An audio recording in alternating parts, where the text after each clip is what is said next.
కాంగ్రెస్ తీరుపై మండిపడ్డారు BRS working president KTR. Sunkishala ఘటనపై విజిలెన్స్ నివేదికను సమాచార హక్కు చట్టం కింద ఇవ్వకుండా తొక్కిపెట్టడం దారుణమన్నారు.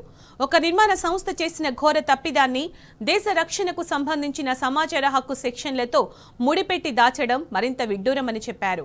మెగా సంస్థను బ్లాక్ లిస్టులో పెట్టాలనే కమిటీ రిపోర్టును ప్రభుత్వం రహస్యంగా ఉంచడానికి ప్రధాన కారణం రేవంత్, మేఘా కృష్ణారెడ్డికి మధ్య కుదిరిన చీకటి ఒప్పందమేనని విమర్శించారు.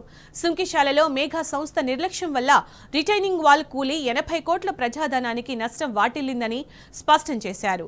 దీంతో హైదరాబాద్లో తాగునీటి అవసరాలు తీర్చే సంకల్పానికి గండిపడిందన్నారు.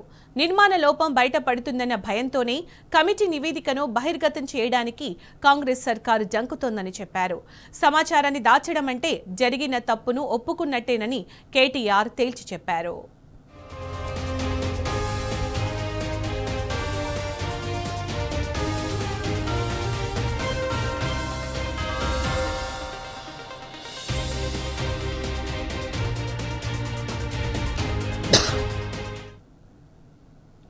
రేవంత్ రెండు నాలుకల ధోరణిపై కేటీఆర్ ఫైర్ అయ్యారు. ప్రతిపక్షంలో ఉన్నప్పుడు మెగా సంస్థను ఈస్ట్ ఇండియా కంపెనీ అని, అధికారంలోకి రాగానే ప్లేట్ ఫిరాయించారని మండిపడ్డారు. రేవంత్ ఈ కంపెనీని జేబు సంస్థగా మార్చుకుని ఢిల్లీ పెద్దల ధనదాహాన్ని తీర్చేందుకు పావుగా వాడుకుంటున్నారని విమర్శించారు.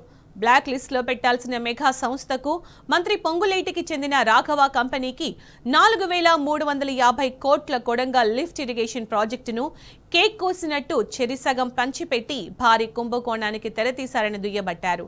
ఇప్పటికైనా సమాచార హక్కు చట్టాన్ని నిర్వీర్యం చేసే చర్యలను మానుకోవాలని సూచించారు. సుంకిశాల ఘటనపై ప్రభుత్వం చేపట్టిన విచారణ నివేదికను బహిర్గతం చేయాలని బీఆర్ఎస్ పక్షాన కేటీఆర్ డిమాండ్ చేశారు.